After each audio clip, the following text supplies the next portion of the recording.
entrar a la prédica, voy a pedirle que abra su Biblia en 1 Samuel capítulo 6 y vamos a tomar un tiempito para leer segunda de Samuel capítulo 6, versículo del 1 al 15. Segunda de Samuel capítulo 6, versículo del 1 al 15. ¿Listo? Ese es el pasaje central de la enseñanza, entonces tómese unos minutos, busque la versión que usted quiera. Léalo con calma, segunda de Samuel 6, del 1 al 15. Bueno, muy bien, el título de la enseñanza de hoy se llama Custodios del Arca del Pacto. Y de lo que ustedes leyeron, me gustaría que compartiéramos un poquito, aquí con el micrófono. ¿Qué te llamó la atención de la lectura? O preguntas de observación, lo que quieran, de lo que leyeron. ¿Preguntas? No muy difíciles, por favor. No mentiras, adelante. Dispara con todo. Pues digamos, creo que la controversia más grande es por qué se desató la ira de Dios contra Usa por tocar el arca. Pero me llama más la atención si el enojo de David fue contra Dios o fue contra los que lo rodeaban. Ok. ¿Cuál de las dos? Porque hizo dos. La segunda, entonces. La segunda, la de Usa, también la vamos a tocar. ¿Otra pregunta más? ¿Comentario? Ignacio, ¿por qué la primera que hizo Iván? ¿Por qué Usa? ¿Por qué Dios fue tan implacable con Usa? Bueno, primero lo que dije en el estudio es que tal vez no era de la tribu o de la descendencia de Coat para que tocara el arca.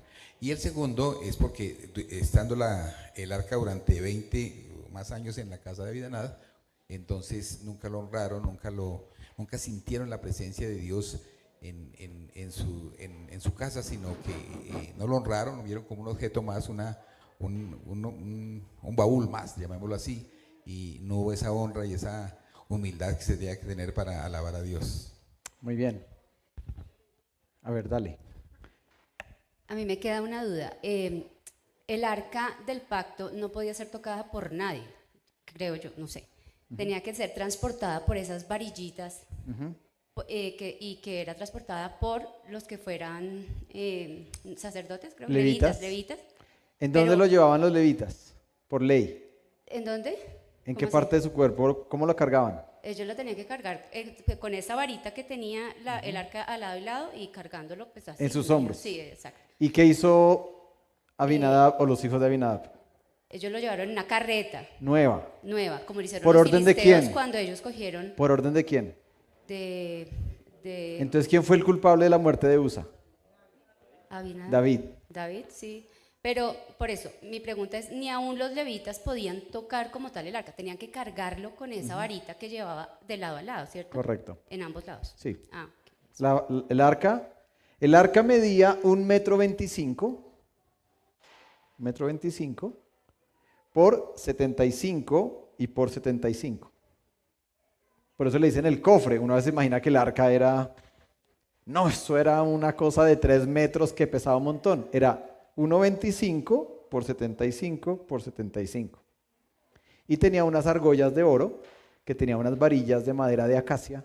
Y la ley, desde que Dios le entregó a Moisés las leyes, le dijo, el arca solo la podrán transportar unos levitas, y los levitas tenían 3 clanes. Ignacio lo explicó: los gersonitas, los meraritas y los coatitas.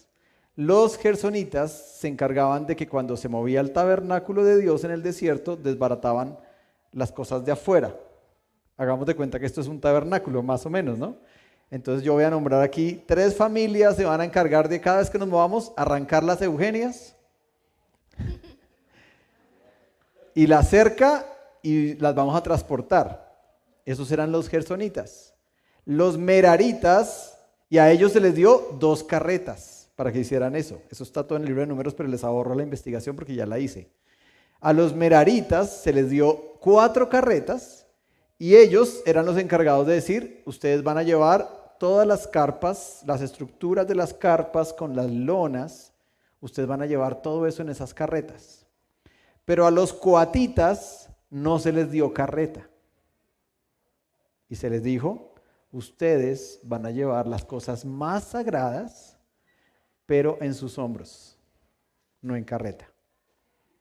Usa era hijo de un levita, Abinadab. Entonces, ¿de quién fue la culpa? Responsabilidad compartida.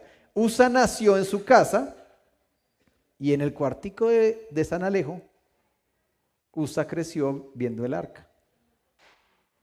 40 años, algunos dicen 70, la Biblia dice 20, hay varias cosas de los números, pero bueno, pongámosle 20 años. Usa había visto el arca en un cuartico de San Alejo. Pero David vino y dijo, no, pues pongamos una carreta nueva y transportémosla en una carreta. ¿En qué terminó la historia?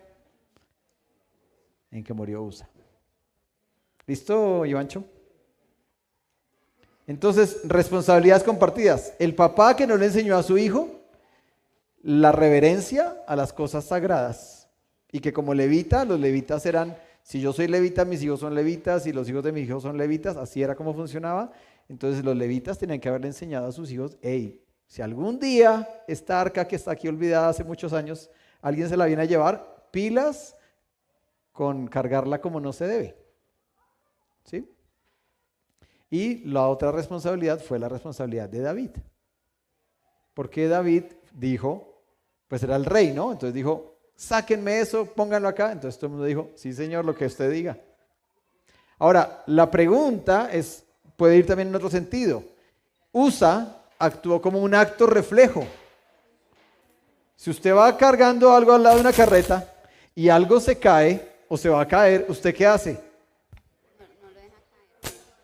O sea, lo que el texto bíblico nos está queriendo como decir es, no, Usa tuvo que haber dicho, ¡ole! Pero es que es un acto reflejo. Entonces también esa parte sí es difícil de entender. Ahí quedaríamos expuestos a lo que es la justicia. Y aquí tengo varios abogados de la rama legislativa. ¿Qué es la justicia? La justicia es darle a cada quien lo que merece, es decir, es aplicar la ley. La ley se imparte, punto final. Usted infringió la ley, ¿qué tiene? Entonces la justicia de Dios es esa. La pregunta es, más bien, ¿será que Dios habría podido tener misericordia? ¿Qué es la misericordia? Bien, la misericordia es no recibir lo que se merece.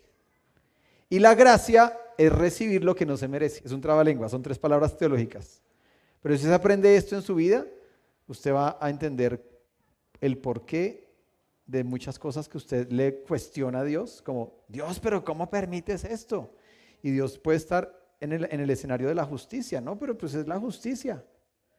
Usted se pasó un semáforo en rojo, entonces la justicia dice, recibe lo que merece. Si usted se pasa un semáforo en rojo, ¿qué necesita? Infracción. El tema es, si se salva y nadie lo pilla cruzándose el semáforo en rojo, entonces se llama ¿qué? Sagacidad colombiana. Pero la justicia de Dios, yo a veces pienso que Dios puso en el mundo la justicia y la puso y la dejó andar. Y la justicia de Dios para mí son principios naturales. O sea, si mi hijo salta del 2.º piso, de pronto se rompe un pie. Entonces uno dice, ay, pero ¿por qué se rompió el pie? Si Dios hubiera podido haberle puesto la mano y... ¿Hubiera podido Dios poner la mano?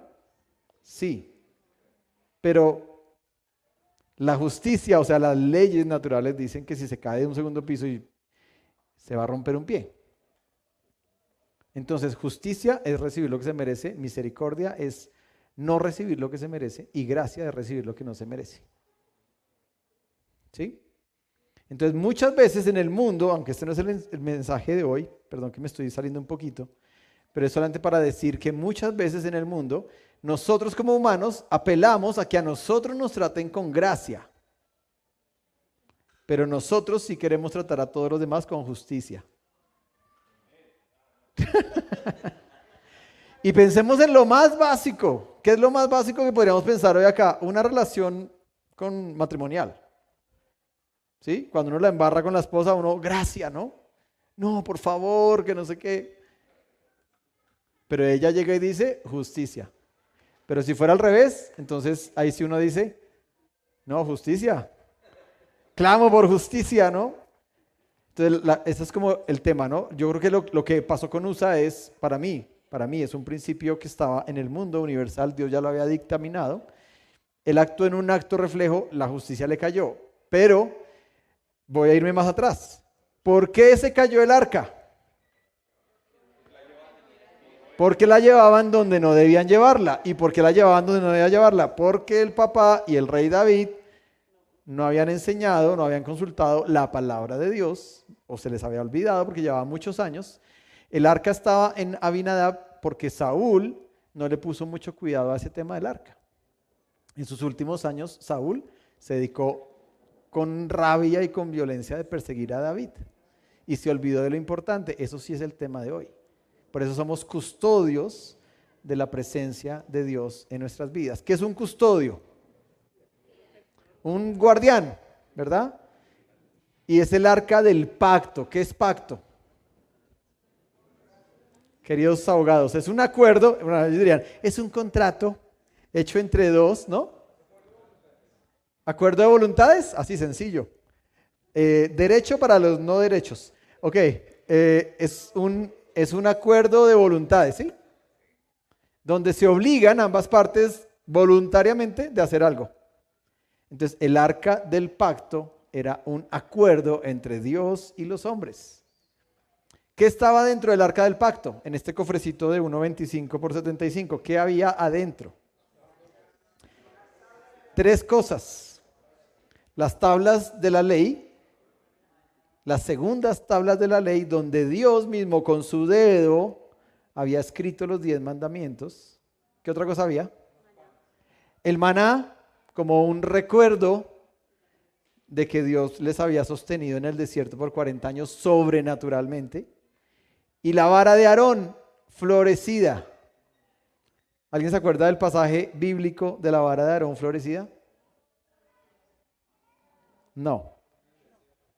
No, sí y no. En el desierto, otros líderes del pueblo dijeron, ¿por qué Aarón es el sacerdote? Y lo criticaron. ¿Cómo así? ¿Por qué él? Si hay más gente, aquí habemos varios que podemos ser sacerdotes. Entonces, como que comenzaron a retar la autoridad de Aarón y de Moisés de paso. Entonces Dios dijo, muy sencillo, todos los que quieran ser sacerdotes, como Aarón, traiga cada uno una vara. Y todos trajeron una vara, igualita. Y Dios dijo, póngalas en el tabernáculo, dejémoslas 24 horas. La vara que florezca es de la que yo he elegido como sacerdote. Al día siguiente fueron y miraron las varas y adivine cuál era la vara que había florecido. La vara de Aarón. Y dicen los comentaristas que le había florecido maticas, flores y almendras. Qué delicia, ¿no? Uno dice, no mentiras, pero a los que nos gustan las almendras, sobre todo cubiertas de chocolate. No, pero hay que seguir trabajando en esto. Aléjate de mí, Satanás.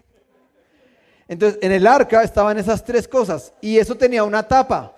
Cada vez que alguien le daba la locura de abrir la tapa, ¿sabe qué pasaba? Moría. ¿Sí? Bueno, entonces está la explicación ya más ampliada, ¿no? De por qué usa. Aquí hay otra pregunta o un comentario. A ver, para Diego, eso, disparen con fuerza. Gracias. Si USA no hubiera detenido el arca, ¿qué habría pasado? Porque de pronto él fue un mártir, porque pienso que si no la hubiera detenido se hubiera caído toda el arca y hubiera sido como una explosión de santidad. Hubiera quedado la presencia de Dios así. Y todos habrían muerto de pronto, es lo que pienso. Sí, seguramente. O también Dios hubiera mandado un ángel sobrenatural y hubiera sostenido el arca al ángel. O sea, hay muchas suposiciones, ¿sí? Y vuelvo y digo, es difícil para uno entender, decir, oiga, pero fue un acto reflejo y murió. Eso, tal vez como la línea de enseñanza es pilas con las cosas sagradas en su vida. Digamos que algo que yo traigo como de la tradición católica que admiro es que sí se marca mucho como la reverencia en lo sacro. A veces da susto, ¿no? También lo sacro. Son como cosas raras pero a veces también al otro lado, la iglesia cristiana a veces se ha vuelto muy recocha. Entonces todo es recocha, entonces no, hay cosas sacras y Dios ahí demostró que era muy serio el tema, pero yo creo que Usa lo que hizo fue un hábito reflejo, algo que para él era como, es un cofre, se cayó, pues yo lo recojo, pero tal vez su papá, vuelvo y digo, Abinadab, tal vez le hizo falta un poquito decirle, hey hijo, ese cofre ni se acerque, ni le vaya a dar por poner la manito, ni mucho menos ir a abrir lo que hay adentro, porque usted se abre ese cofre, se mete en un lío, o sea, se muere. Esa es la ley. ¿Sí? Bueno, más comentarios, si no me voy para arriba para darle sí, camino. una curiosidad arqueológica. Sí. En este momento, muchos arqueólogos allá en Israel están buscando esa arca. Inclusive Hitler y todo su imperio nazi estaban buscando esa arca porque pues, que dicen que tenía poder. Y muchos imperios de Asia, los musulmanes, han estado buscando esa arca por muchos años. ¿La iglesia sabe algo sobre eso? Sí, la historia dice que ¿dónde se perdió el arca? El arca se perdió en el primer templo, que fue el templo de Salomón, el hijo de David. En una pelea que hubo, se robaron el arca y nunca más se vuelve a mencionar. Hay historias o leyendas urbanas que dicen que el arca está debajo en una montaña cerca a donde está Jerusalén, creo que es. Pero el arca nunca se ha encontrado más. O sea que solamente hasta Salomón. Ustedes saben que después hubo otro templo, ¿no? Pero hasta Salomón, sí. Lo dije como chiste, pero de verdad. Ellos se la robaron y ellos si no se murieron. No les pasó nada a los que se la robaron. Bueno, se la robaron. Buena pregunta. Vamos para allá. Déjame avanzar y vamos para allá. ¿Listo? Ok. El arca de Dios... Para poder llegar ahorita al corazón, que es lo que vamos a hacer en los próximos 10 minutos, el arca de Dios es igual a la presencia de Dios, ¿listo? Cuando decimos custodios del arca de Dios, es igual a decir custodios de la presencia de Dios en nuestras vidas, o sea, somos los guardianes, cada uno. Hace 8 días hablaba Edwin sobre el Espíritu Santo, ¿no? Y hablaba sobre, a ver si me acuerdo del versículo, Juan 14, 17, que decía que el Espíritu Santo habitaría en nosotros, estaría en nosotros. Era la oración de Jesús al Padre. Yo me voy, pero ustedes esperen porque el Espíritu Santo va a morar en ustedes. O sea que esta presencia de Dios que mató a tanta gente en la antigüedad, ahora está ¿dónde? Acá, adentro, ¿no?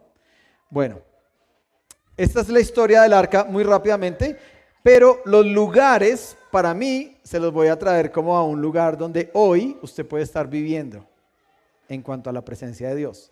El arca de Dios, la primera vez que se inauguró el arca de Dios, se puso en Siloé. Cuando los israelitas conquistaron la tierra prometida, ellos decidieron ponerla en Siloé. Y ahí estuvo el arca. ¿Por qué en Siloé? Bueno, los comentaristas dicen que era un lugar central para que las 12 tribus pudieran venir a adorar. Una vez al año en la Pascua, una vez al año en el día de la expiación. Entonces era Siloé. Pero un día, 1 Samuel capítulo 4 narra esto, yo se lo estoy parafraseando. Un día se fueron a pelear a ese sitio donde está, donde dice Ebenezer. Antes no se llamaba Ebenezer, era Mizpa y otro nombre. Se fueron a pelear y empezaron a perder la pelea los israelitas. Entonces, a alguien así bien creativo dijo, estamos perdiendo, hagamos algo, traigámonos el arca de Dios que está en Siloé, traigámonos a la pelea, porque con el arca aquí seguro que Dios nos va a hacer ganar. ¿Qué cree que pasó? No ganaron. ¿Y sabe por qué no ganaron? Porque en 1 Samuel 4 dice que no consultaron a Dios si ellos debían sacar el arca de Siloé y llevarla a ese sitio. Y como no consultaron, entonces llegaron a ese sitio y en ese sitio perdieron la pelea y los filisteos se robaron el arca. Los filisteos se llevaron el arca en 2 carretas. Pero como ellos no sabían la ley, se la llevaron. Y el arca llegó a Asdod, que es otro sitio importante hoy, Asdod, para ustedes, para la enseñanza. Porque para mí cada sitio es como un estado del corazón en cuanto a la presencia de Dios. Un sitio es Siloé, otro sitio es Ebenezer y otro sitio es Asdod. Los filisteos se llevaron a Asdod y pusieron el arca en el templo del rey Dagón. Al día siguiente, muertos.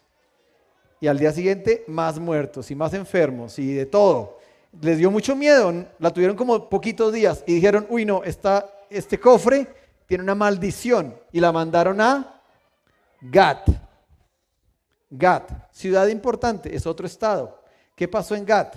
Fue donde David derrotó a Goliat. ¿Sí? Fue donde, ustedes leyeron hoy de Gat, fue donde David, que quería llevar el arca a Jerusalén, la tuvo que desviar ¿a dónde? A Gat, a la casa de Obed-Edom. O sea que Obed-Edom vivía en Gat, pero en Gat ya había estado el arca. ¿Sí? En Gat pasó lo mismo.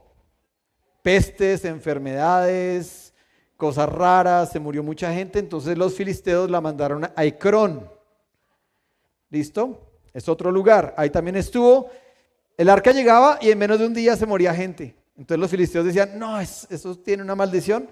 Y de aquí la mandaron hasta Kiriat. Aquí la devolvieron. A los judíos se la devolvieron y los judíos la pusieron en la casa de Abinadab, que es lo que hoy leímos. Que se llama Baala, la ciudad, o Kiriat Jearim. ¿Listo? O sea, este es el contexto histórico de lo que pasó todos los años antes con el arca, todo el paseo que hizo hasta que llegó a la casa de Abinadab que ustedes leyeron hoy. La casa de Abinadab era aquí. ¿Listo? Ok.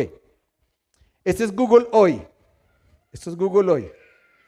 ¿Cuánto había de Kiriat Jearim o Baala? ¿Cuánto hay por tierra hasta Jerusalén? ¿Cuánto se gasta? Caminando.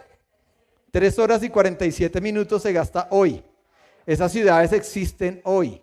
Kiriat Jearim, si usted pone Google, le aparece y le aparece así con el Waze y todo. ¿Listo? Entonces, ¿cuál era el plan original de David? El plan original de David era coger el arca que estaba acá y llevarla al templo de Jerusalén. ¿Cómo la iba a llevar? Con la carreta, con los bueyes. ¿Sí? Listo. Pero una cosa es lo que usted planea y otra cosa es lo que sucede. Entonces, me queda esta inquietud. ¿Por qué David se desvió hasta Gat?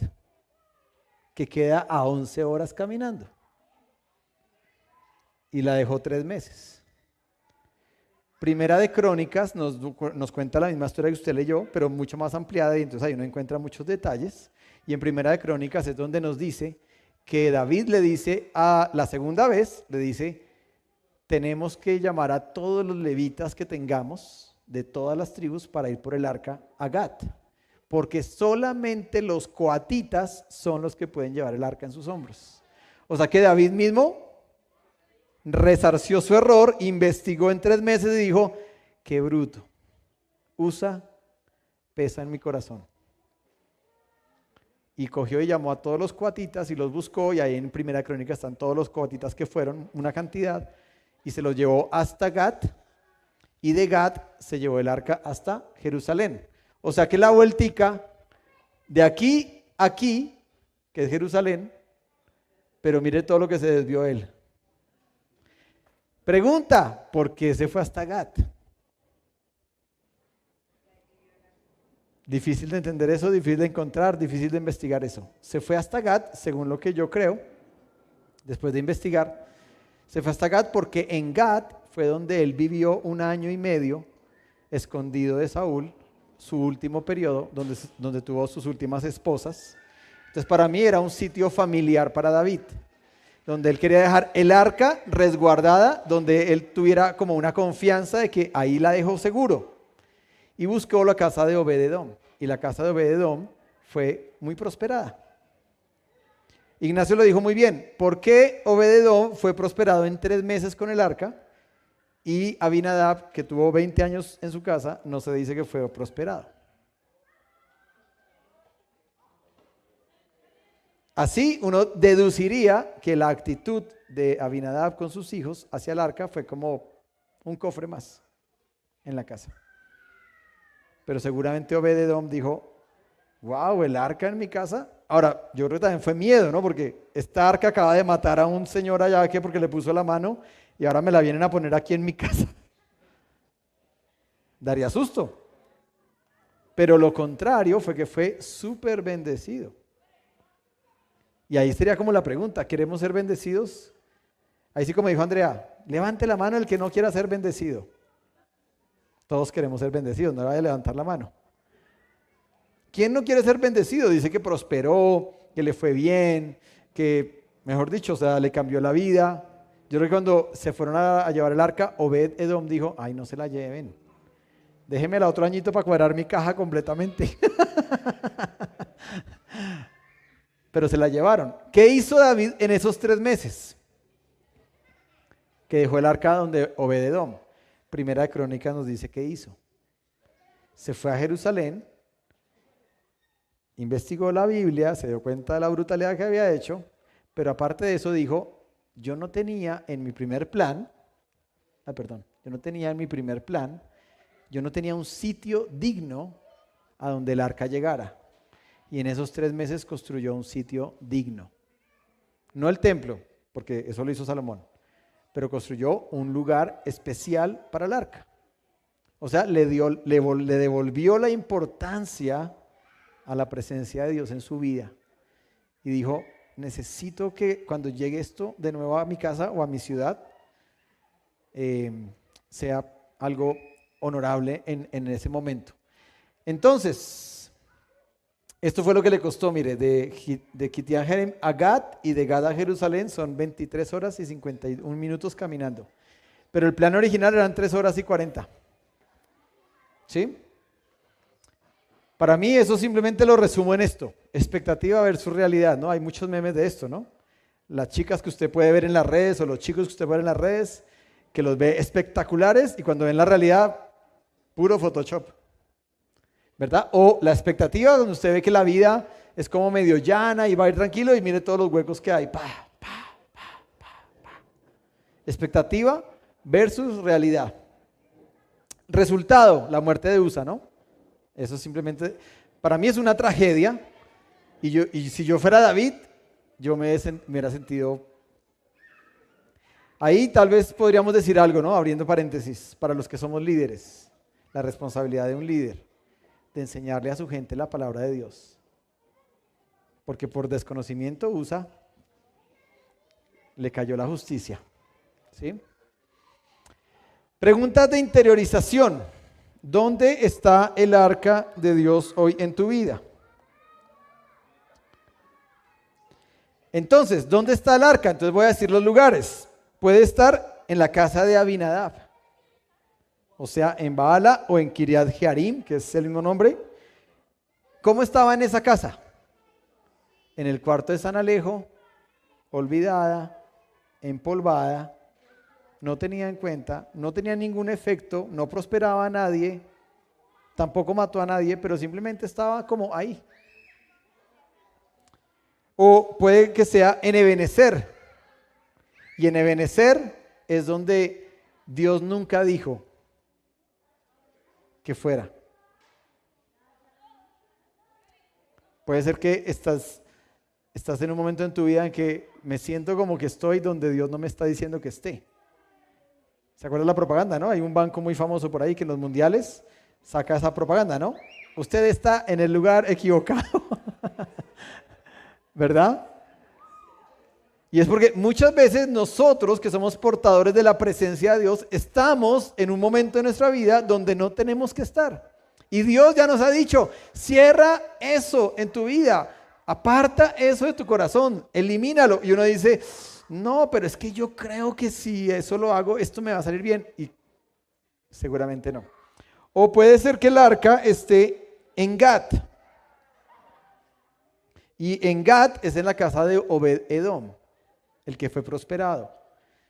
Y cuando uno tal vez vive eso, es como que usted dice, oiga, yo veo que la gente que está a mi alrededor prospera, pero yo no.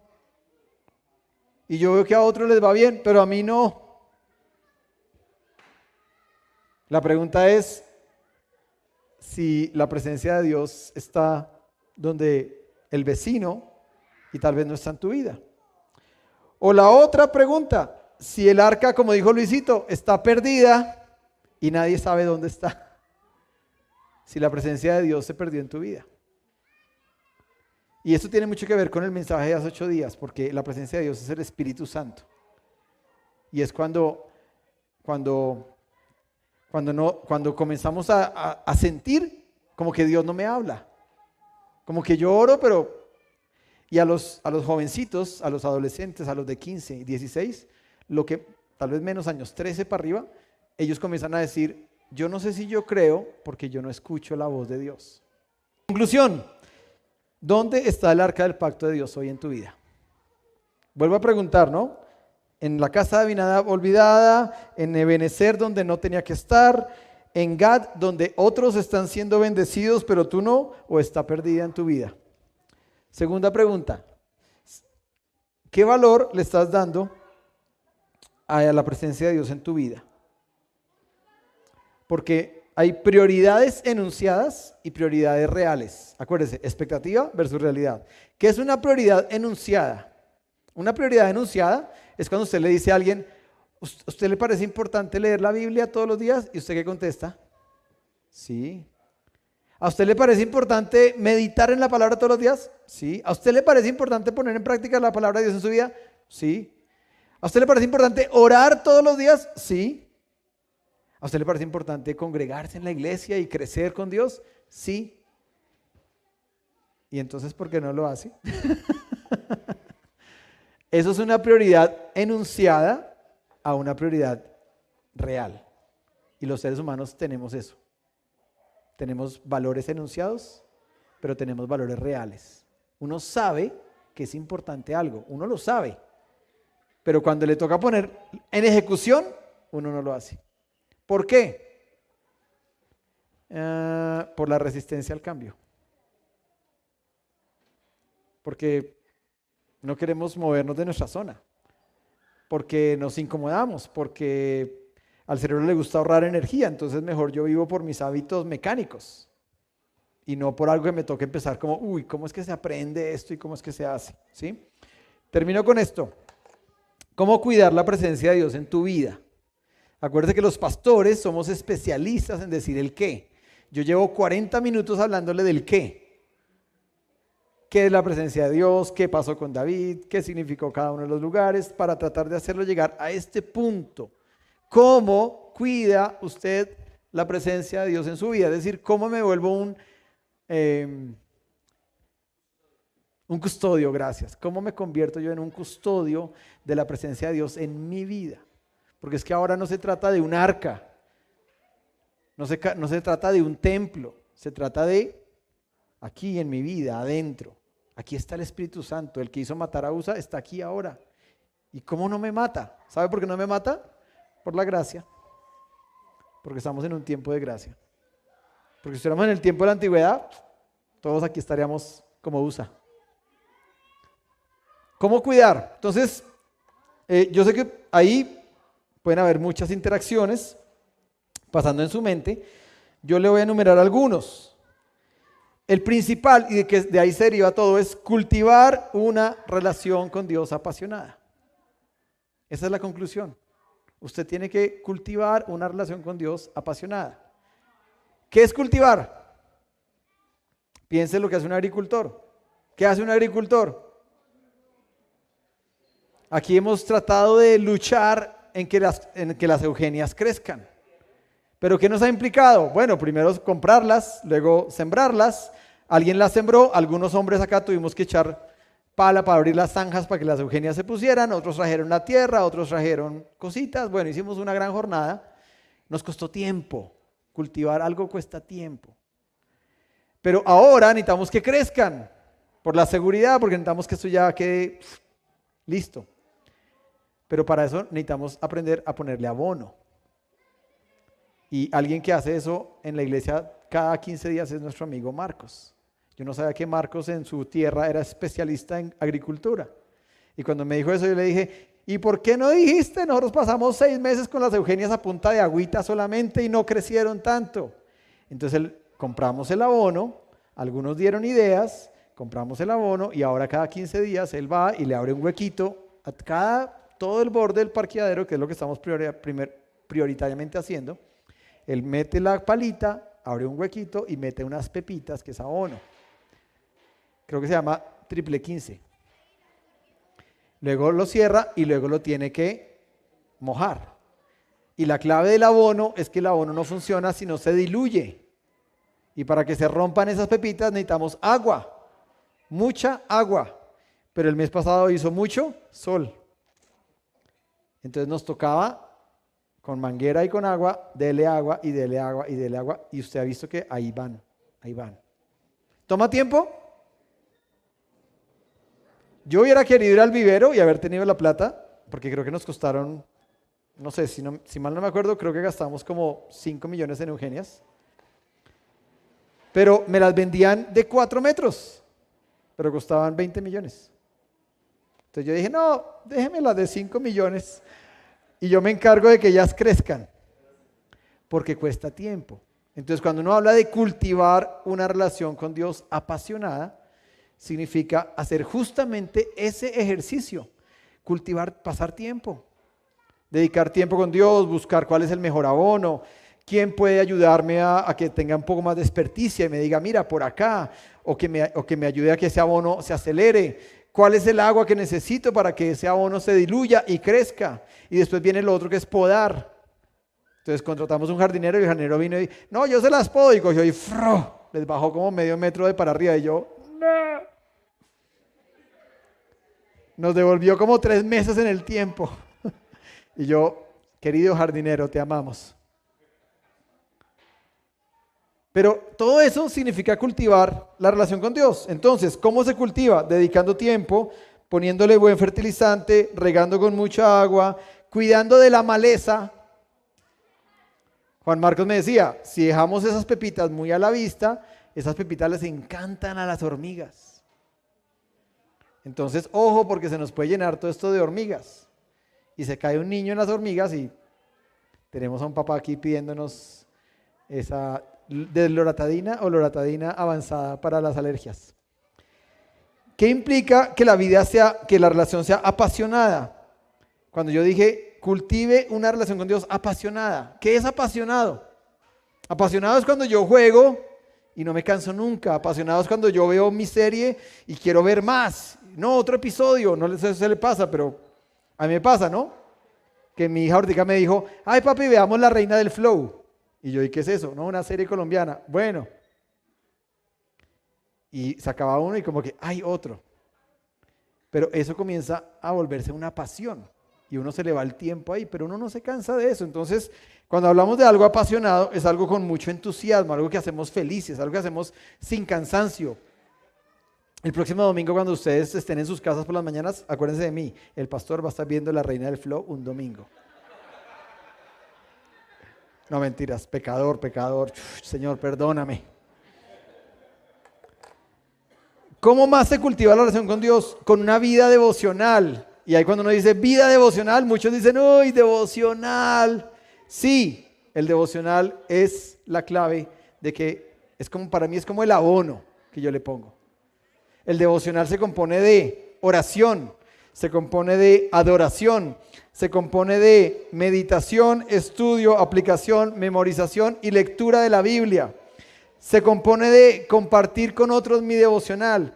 ¿Por qué en Hechos 29 le pedimos que usted comparta su devocional con alguien? ¿Por qué? Tal vez usted dice, uy, pero es en la única iglesia donde hacen eso. De pronto sí. ¿Sabe por qué pedimos que usted comparta con alguien? Porque tenemos claro que esa es la gran comisión. Que el día que usted tenga un discípulo, lo que usted tiene que hacer es compartirle su devocional a ese hijito que necesita aprender a cultivar una relación con Dios. Entonces usted empieza a decirle, mira, se cultiva así, se lee así, puedes contestar estas preguntas, si quieres, si usted quiere hacerlo de otra forma, hágalo de otra forma, pero compartirlo es importante. Hay un estudio hoy de una página web que se llama La Lectura Pública de la Biblia, y están haciendo una campaña a nivel mundial ya hace como 2 años, donde están diciendo por qué es importante que la iglesia retome la lectura pública de la Biblia. Porque la lectura pública de la Biblia fue como nació en la antigüedad las sinagogas y el momento en que se aprendía de la palabra. Esto es la lectura pública. Por eso, cuando yo le digo abra su Biblia, es porque yo podría decirle, no abra su Biblia. Yo se la digo si quiere, pero yo quiero que usted haga un ejercicio de leer la fuente. Porque si no, de pronto usted dice, ay, el pastor habló muy chévere, pero yo nunca abrí mi Biblia, ni la subrayé, ni supe cómo quedaba, dónde quedaba el libro de 2 Samuel. Entonces, la vida devocional es importante. ¿Cómo más cultiva esa relación con Dios apasionada? Con la oración congregacional. Los martes a las 4:30. Yo sé que para muchos es la hora demoníaca. Y para mí sería si me lo pone un lunes. Un lunes no le madrugo ni abate. Cuando estaba en otros trabajos y me decían, reunión de trabajo, lunes 7 de la mañana, yo le hacía el quite.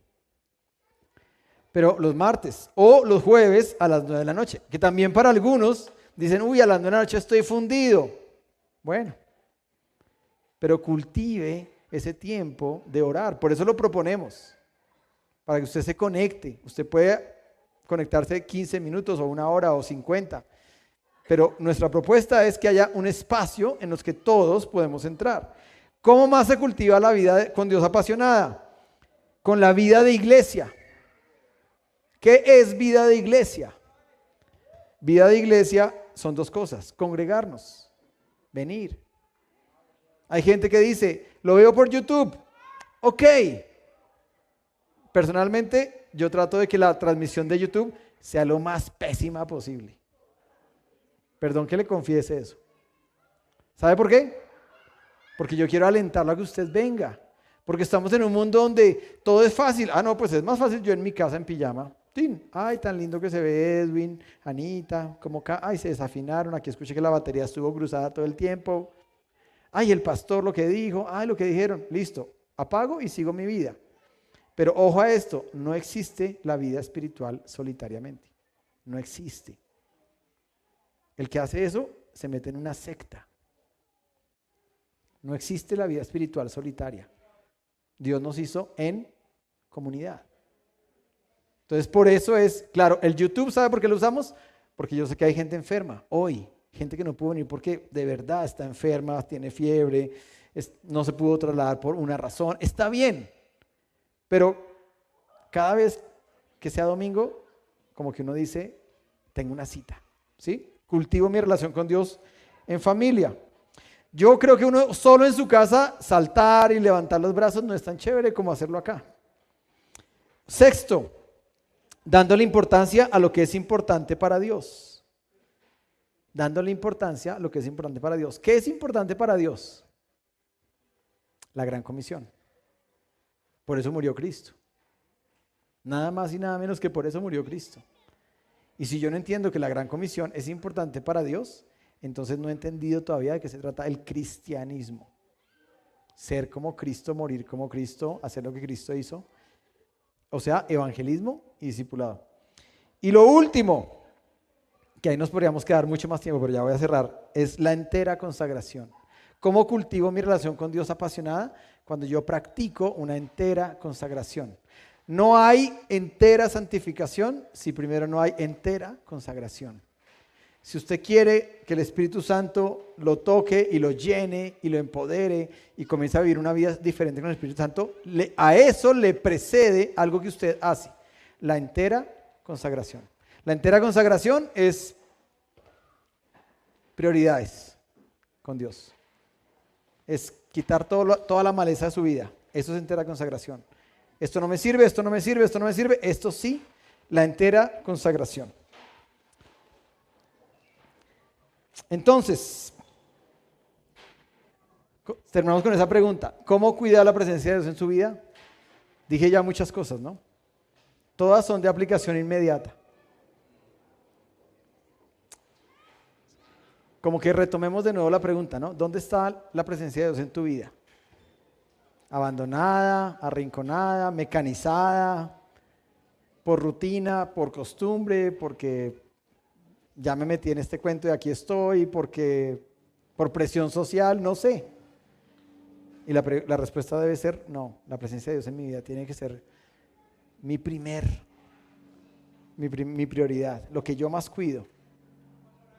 Mayor que cualquier otra relación en el mundo, mi relación con Dios. Quiero que cierres sus ojos. Señor, te damos gracias por tu presencia. Te damos gracias por tu palabra, Señor. Te pedimos, Señor, que tu presencia nos desafíe, nos rete, nos motive, Señor, nos impulse a crecer. Señor, perdónanos si por momentos hemos...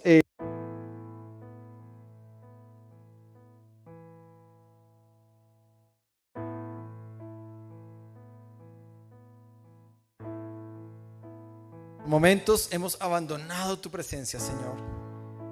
Si por momentos hemos soltado tal vez esa prioridad y hemos relativizado esa prioridad, Señor, te pedimos perdón. La primera palabra, Señor, que queremos hoy orar es esa, perdón. Perdónanos. A veces nos dejamos llevar por los afanes, nos dejamos llevar por la familia, nos dejamos llevar por las preocupaciones, por las ocupaciones del mundo, por el dinero, por lo que falta, por lo que no tenemos, por las tormentas de la vida, Señor. Todas son razones importantes, todas. Pero, Señor, perdónanos porque se nos olvida que tu presencia es lo más importante que tenemos que cuidar en nuestra vida, Señor. Tu presencia es lo más importante. Te pedimos, Señor, que nos perdones cuando tal vez hemos negociado lo que no debemos negociar. Perdónanos cuando tal vez nuestra brújula se va por otras cosas, tal vez como ese desvío que tuvo que hacer el rey David, que le costó muchísimas más horas, muchísimos más meses. Pero, Señor, ayúdanos a priorizar tu presencia. Ayúdanos a ser custodios en nuestra vida. Espíritu Santo, que cuando esté llegando algo a nuestra vida que no es bueno, que tú nos puedas alertar y que tú nos puedas cubrir y que tú nos puedas alarmar y decir, cuidado con esto. Aléjate de esto, Señor. Gracias porque tú lo haces. Te pedimos, Señor, que si el arca o la presencia está donde el vecino y vemos que el vecino está prosperando y vemos que el vecino le está yendo bien, Señor, nosotros queremos que esa bendición entre a nuestra casa, entre a nuestra vida. Te lo pedimos, Señor. Perdónanos también si nos ha hecho falta enseñarle a nuestros hijos con mayor claridad, con mayor ímpetu, con mayor firmeza sobre tu presencia, sobre el poder de tu presencia, sobre la forma en que ellos pueden acercarse a tu presencia, Señor. Ayúdanos a dejarlos listos para cuando vayan al mundo y tengan que enfrentarse, Señor. Ayúdanos a dar la instrucción correcta, las palabras correctas. Danos sabiduría, Señor. Ayúdanos a llegar a su corazón. Ayúdanos a tener esa responsabilidad, Señor, por aquellos que estamos acompañando espiritualmente a otros, Señor. También ayúdanos a enseñar correctamente tu palabra. Ayúdanos a dar modelo y ser ejemplo de cómo investigar la palabra, de cómo cuidar esa presencia. Señor, queremos alejarnos hoy de todo lo que tal vez esté llegando a nuestra vida, se esté acercando, cosas que pueden ser efímeras tal vez, pero que pueden empezar a poner pequeñas granadas alrededor de nosotros para hacernos resbalar. Ayúdanos a ser custodios de tu presencia. Ayúdanos a cuidar tu presencia, Señor. Ayúdanos a dar prioridad Señor, si hemos estado como en un espacio de adormecimiento espiritual, o si tal vez no hemos sido todavía capaces de cortar cosas que tenemos que cortar en nuestra vida, Señor, ayúdanos. Espíritu Santo, te pedimos tu fuerza, pedimos tu determinación en nosotros, pedimos, Señor, tu guía. Enciende el camino, así como cuando un avión aterriza y ve las luces en la pista y sabe por dónde. Señor, guíanos. Espíritu Santo, guíanos. Ayúdanos a cuidar ese cofre sagrado que es tu presencia en nosotros, que con nada lo entristezcamos, que con nada lo echemos por la borda o lo abandonemos. Señor, que si lo hemos puesto allá en el cuarto de San Alejo, donde tal vez no miramos hace mucho tiempo, Señor, avívanos. Recuérdanos que tu presencia es viva, que tu presencia es fuerte en nosotros, que tu presencia está disponible para nosotros, que tú tienes planes buenísimos para nosotros, porque nos amas. Y tal vez hemos tratado de resolver nuestras cosas a nuestra forma, pero tú, Espíritu Santo, tienes un mejor camino. Pero nos pides que nos reencontremos contigo. Permítenos reencontrarnos una y otra vez, Señor.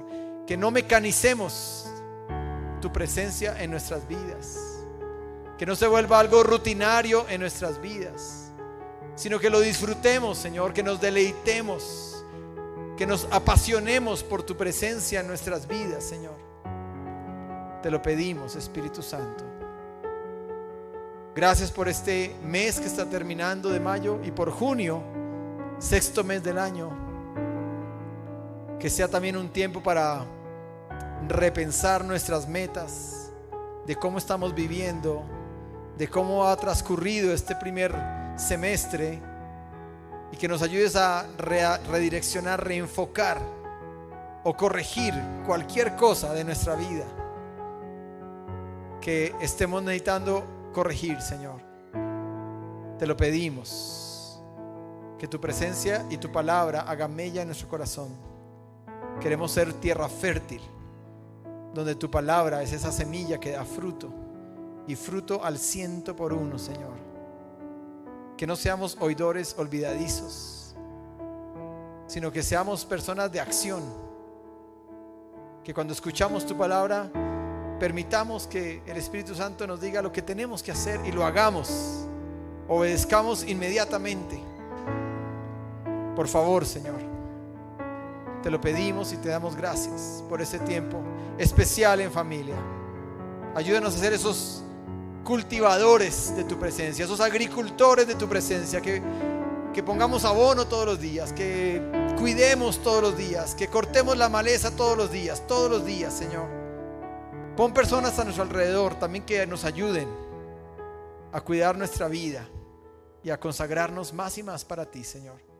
Yo oro para que, Señor, haya bendición en aquellos que cuidan tu presencia, que haya prosperidad en los hogares, Señor, en aquellos que son custodios fieles de tu presencia, así como Obed-Edom, que esa casa sea prosperada, que haya alimento, que haya puertas abiertas, Señor, que haya avance, crecimiento, Señor.